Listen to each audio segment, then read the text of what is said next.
இந்த உலகத்தின் எந்த மூலையில் இப்படி ஒரு பாதகம் ஏற்பட்டாலும் அது கண்டிக்கப்பட வேண்டியது.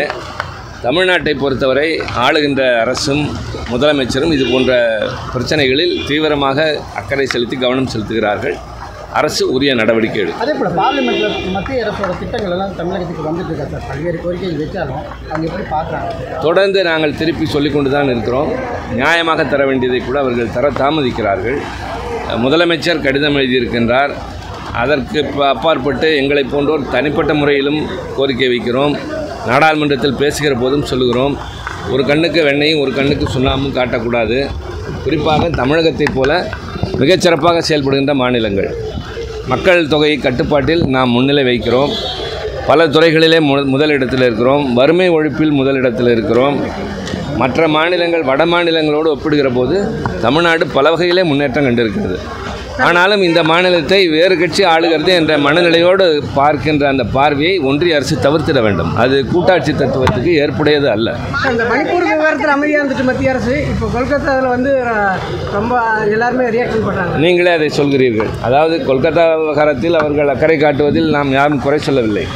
ஆனால் மணிப்பூரிலே பெண்களை நிர்வாணமாக சாலையிலே ஊர்வலம் வைத்து நடத்தினார்கள்.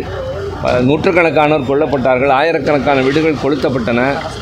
பிரதமர் அது குறித்து கவலை கொள்ளவில்லை. உள்துறை அமைச்சர் நாடாளுமன்றம் நடக்கிற போது அது குறித்து ஒரு அறிக்கை கூட சமர்ப்பிக்கவில்லை. யாரும் நேரடியாக போகவில்லை என்பதை சொல்லி ஓய்ந்து போனோம்.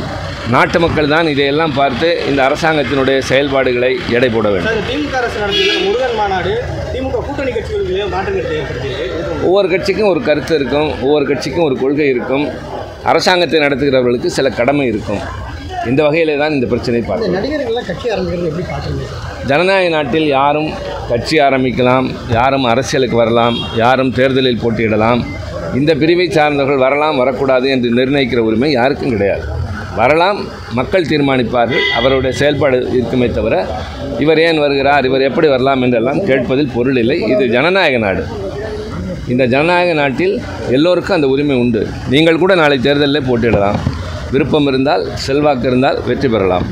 அதனால் யார் எவர் என்பதை அவர்கள் பணியாற்றுகிற துறையை வைத்து பேசுவதை விட இது அவர்கள் வருகின்றார்கள், காலம் தீர்மானிக்கும், மக்கள் தீர்மானிப்பார்கள். இணக்கமாக இல்லாமல் பல்வேறு திட்டங்கள் தொடர்புடைய வராமல் போகுது. இணக்கமாக இல்லைன்னு சொல்லாங்க. முதல்ல நான் சொன்னேன், தமிழ்நாடு அரசு ஒரு மாநில அரசு என்ற பொறுப்போடு தன்னுடைய கடமைகளை முறையாக செய்து வருகின்றது.